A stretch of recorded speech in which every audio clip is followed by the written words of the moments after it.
야, 지금 CVT가 말이 되냐, 이게. 지금 시대가 어느 시대인데 무슨 CVT야, 어?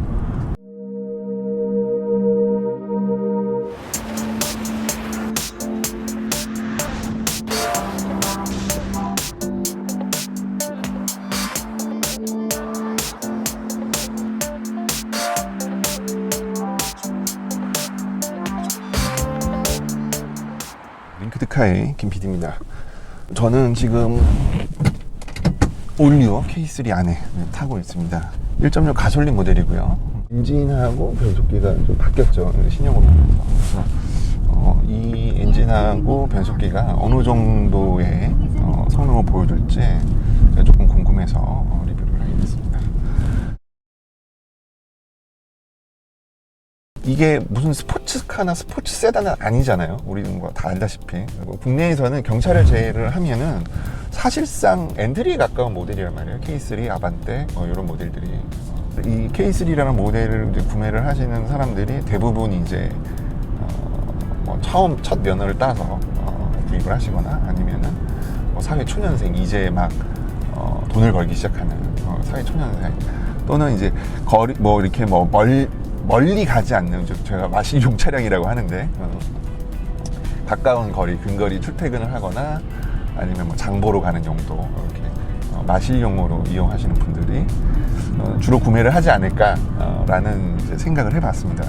가속 성능 위주의 그런 게 아니라 그냥 우리가 일상생활 용도, 그런 용도로 사용을 하기에는 사실 이 120마력이라는 출력차는 어떻게 보면 좀 파워풀한 출력은 아니잖아요. 그런데 이거보다 더 잘 나가서 무엇을 하겠느냐라는 생각이 들 정도로 120마력이면은 뭐 사실 타고 다니는데 아무 지장이 없는 것 같아요. 그러니까 경차를 타면은 사실 시내에서도 좀 주행을 할 때 답답하다 이런 생각이 들거든요. 120마력 정도라도 출력은 좀 충분하지 않냐 라는 생각이 듭니다. 다음은 제가 변속기에 대해서 조금 말씀을 드려야 될 텐데요.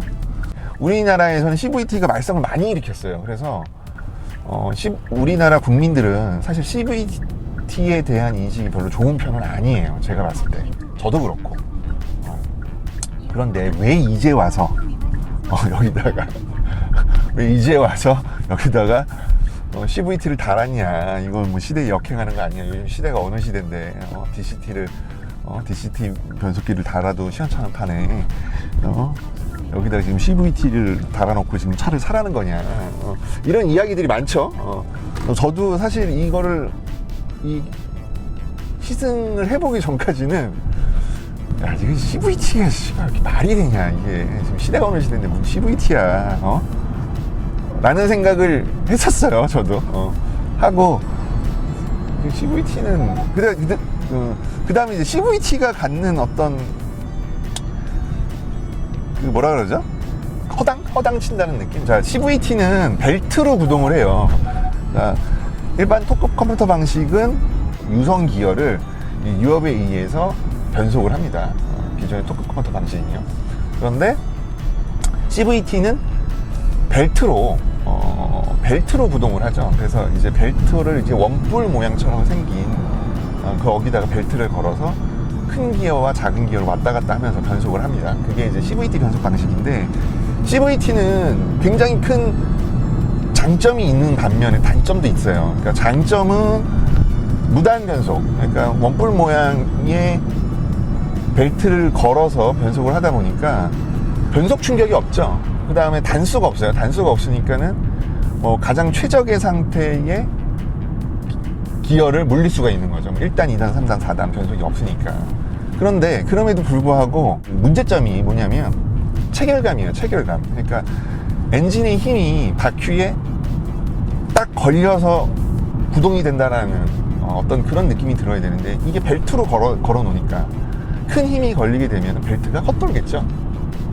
그럼 이제 벨트가 헛돌면서 거기 안에서 어떤 어마어마한 구동 송실률도 생기고, 또 하나는 주행할 때 이렇게 변속하는 어떤 그런 재미가 없다는 거죠. 그러니까 운전하는 재미가 떨어진다는 점, 이런 점들 때문에 CVT에 대한 사람들이 뭐 고장을 떠나서 장고장을 떠나서 그런 이제 운전 재미적인 측면, 그 다음에 구동 손실률적인 측면에서 CVT는 인기가 없는 변속기란 말이죠. 지금 얘는 벨트 구동 방식이 아니에요. 자료를 찾아보니까 금속 체인 방식의 구동 방식을 썼어요. 그러면 상식적으로 생각을 해봐도 어떤 고무 벨트를 거는 것보다 금속 체인을 걸었으니까 구동 손실률이 줄어들겠죠, 당연히. 그 다음에 어떤 순간적으로 큰 힘이 걸리더라도 미끄러지지 않을 거 아닙니까, 금속 체인이. 그래서 진짜 그런가? 하고 지금 몰아보니까 진짜예요. 동력 손실률이 거의 없어요. 거의 느껴지지가 않아요, 동력 손실률이. 그래서 그걸 어떻게 하면 알 수 있냐. 자, 지금 약간 고속도로에 지금 들어온 상태입니다. 그래서 제가 스포트 모드에 놓고 변속을 조금 해볼게요. 지금 자, 3단 4단 5단 이게 들어갔어요. 지금 사운드가 뭐 느껴지실지 모르겠는데 제가 이제 수동 변속을 했단 말이죠. 그래서 지금 6단이고 자 7단이에요. 자 이제 8단 들어갔어요. 제가 이제 수동 변속을 했단 말이에요. 그러면 제가 코나 리뷰 때 잠깐 이제 그런 말씀을 드렸었잖아요. 급가속을 시프트 다운을 해서 RPM을 올리게 되면은 바로 가속이 되지 않는다라는 말씀을 드린 적이 있어요. 그게 이제 코나에는 듀얼 클러치 방식, 건식 듀얼 클러치 방식의 변속기가 들어있는데도 불구하고 듀얼 클러치 방식의 변속기가 들어있는데도 불구하고 기어가 벌어졌다가 떨어졌다가 붙는데 걸리는 시간이 길다 보니까 실제로 시프트 다운을 하면은 기어가 물리는 데까지 시간이 오래 걸리니까 거기서 동력 손실이 있고 굉장히 좀 느린 변속을 보여준다 라는 말씀을 드린 적이 있어요. 그러니까 보통은 CVT는 더 허당을 치거든요, 변속을 하게 되면. 그러니까 급가속을 하게 되면은 더 허당을 치는 게 맞는데 지금 얘는 자 다시 한번 좀 보여드릴게요. 지금 7단, 제가 8단에서 7단, 6단, 5단, 4단, 3단 치면은 바로 가속이 돼요. 바로. 거의 그 변속 로스가 변속 로스라는 게 거의 느껴지지 않을 정도로 자 시프트 업도 엄청 빠르고 시프트 다운도 내리면은 기어를 내리면은 RPM이 바로바로 올라갑니다. 그래서 야 이게 CVT가 맞나? 응? 이게 진짜 CVT가 맞아? 라는 생각이 들 정도예요, 저는. 그래서 야 어떻게 CVT가 이게 가능하지? 하고 자료를 찾아봤더니 기존의 이제 그 고무 벨트 방식이 아니라 금속 체인을 썼고, 자 금속 체인을 쓰게 되면 이런 직결감도 살아나고 그 다음에 내구성에서도 당연히 유리하겠죠. 단점이 있다면 이제 소음 문제가 있는데 지금 이 변속기는 어떤 소음 문제에 대한 이슈도 없어요. 그래서 야 이거는 진짜 물건이다. 운전하는 게 아니 뭐 거짓말이 아니라 진짜로. 또 내가 CVT인데 야 저 새끼 CVT가 무슨 듀얼 클러치보다 변속이 더 빠르다고 거짓말을 하냐 라고 이제 뻥친다 라고 생각하시는 분들이 분명히 있을 거예요. 예. 저는 진짜 그런 분들이 분명히 있을 거라고 생각을 합니다. 근데 뻥이 아니에요. 예, 뻥이 아니고 현대에 달려있는 듀얼 클러치보다 변속이 더 빠릅니다. 토크 컨버터랑은 비교할 필요도 없고 코나에 달려있는 듀얼 클러치보다 말도 안 되게 빨라요, 진짜로. 그래서 너무 이 변속하는 게 재미가 있을 정도로 이렇게 되니까 야 여기 패들 시프트 하나 달아주지 라는 생각이 변속이 이렇게 빠른데 패들 시프트 하나 달아주지 라는 생각이 들 정도로 변속이 빠르고 경쾌합니다. 이거는 물건이다 진짜. 이거는 현대에서 만든 변속기가 아닌 것 아니냐, 외계인을 데려다가 고문을 해서 만들었냐 라는 생각이 들 정도로 변속이 정말 빠르고 매끄럽고 재밌고 그러면서도 동력 손실률이 느껴지지 않아요. 그래서 자료를 실제로 찾아보니까 기존에 이제 보통 우리가 토크 컨버터 방식의 변속기가 구동 손실이 15% 정도 돼요. 보통 15%, 뭐 좀 좋은 변속기는 10%. 그 다음에 CVT는 좀 말할 필요가 없죠. 기존 CVT들은 심한 경우는 35%의 동력 손실이 나오는 변속기도 있었어요. 그러니까 이제 말할 필요도 없는 거고. 그러면은 지금 이 K3에 달려있는 이 변속기의 동력 손실률은 어느 정도나 되냐 자료를 좀 찾아보니까 한 10%가 채 안 되더라고요. 7%에서 8%? 그러니까 실제 마력은 130마력에서 120마력 정도로 기존보다 마력이 떨어졌지만 바퀴로 전달되는 실구동 마력은 그전보다 더 좋으면 좋았지 더 떨어지는 듯한 느낌은 안 든다는 거예요. 그게 실질적으로 필마력을 체크를 해보면 한 110마력 정도가 나옵니다. 그러니까는 10%가 안 되는 거죠. 한 뭐 7%, 8%? 구동 손실률이 7%, 8% 정도밖에 안 되는 거죠. 그렇다면은 굉장히 구동 손실률이 적으면서도 다른 변속도 보여주고, 그러면 굉장히 변속기를 잘 만들었다는 생각이 드는 거죠. 그래서 이 변속기는 뭐 그냥 리뷰들을 보니까 되게 잘 만들었는데 뭐 좋은데 정도로 치부할 수 있는 수준이 아니에요. 진짜 잘 만들었어요. 진짜 좋아요, 변속기가. 때리면 그냥 변속이 됩니다. 이렇게 막 그냥 변속이 되고 시프트 업도 딱 때리면 이렇게 딱 떨어지면서, 그러니까 힘이 120마력밖에 안 되는데도 차 잘 나가는데? 라는 느낌이 들 수 있는 거죠. 예. 그래서 변속기는 진짜 괜찮다. 현대자동차가 외계인을 데려다가 사실 고문을 한 건 아니에요.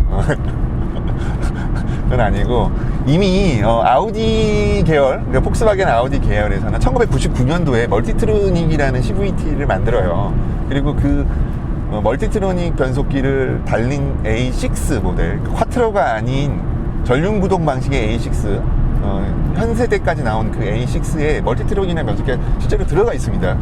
그리고 제가 그 차를 조금 많이 타고 다녔었어요. 그래서 그때 그 멀티트로닉, 아우디 A6에 달려있는 그 멀티트로닉이 지금 이 올류 케이스에 달려있는 이 CVT랑 거의 비슷한 변속감을 줘요.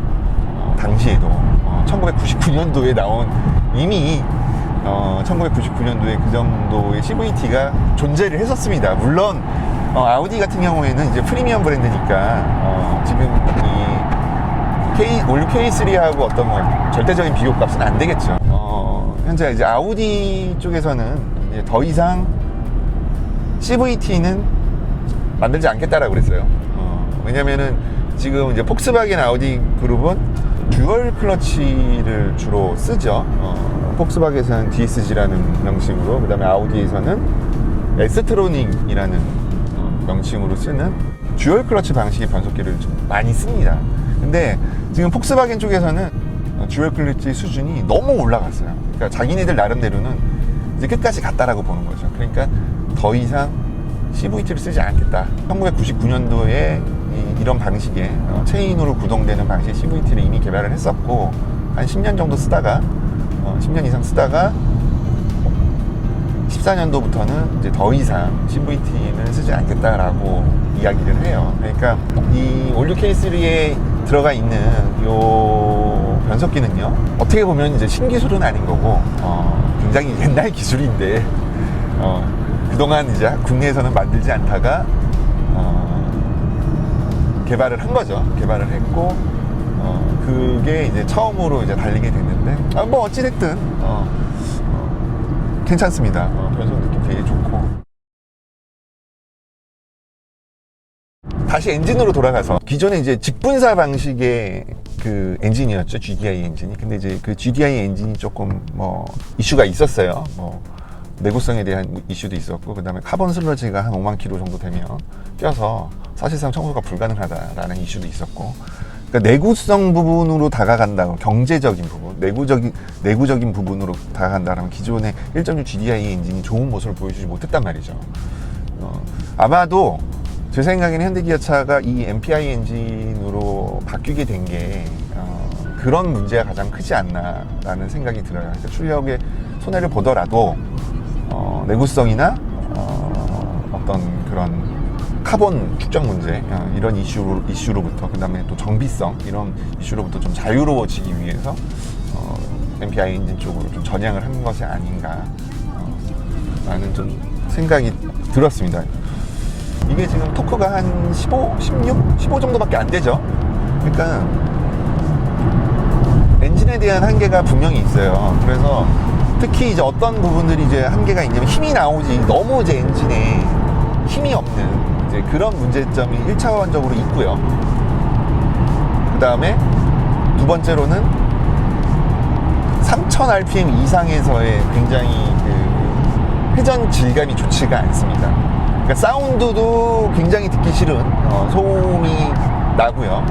그 다음에 회전 질감 역시도 굉장히 떨어집니다. 그러니까 이제 RPM을 올려서 주행을 했을 때 힘도 없지만 어떤 감각적으로 되게 재밌다라는 데에서는 굉장히 저의 요인이 되는 것 같아요. 그래서 엔진의 한계점은 뭐 이제 그렇게 있는데 어찌됐든 이 차량의 가격과 컨셉을 생각을 했을 때는 뭐 적당한 세팅이 아니냐 라는 생각이 듭니다. 엔진을 그 GDI 엔진에서 MPI 이 듀얼 포트 방식의 MPI로 바꾼 데는 또 한 가지 이제 생산 코스트적인 부분이 분명히 있을 거예요. 그러니까 저희 K3는 이 CVT랑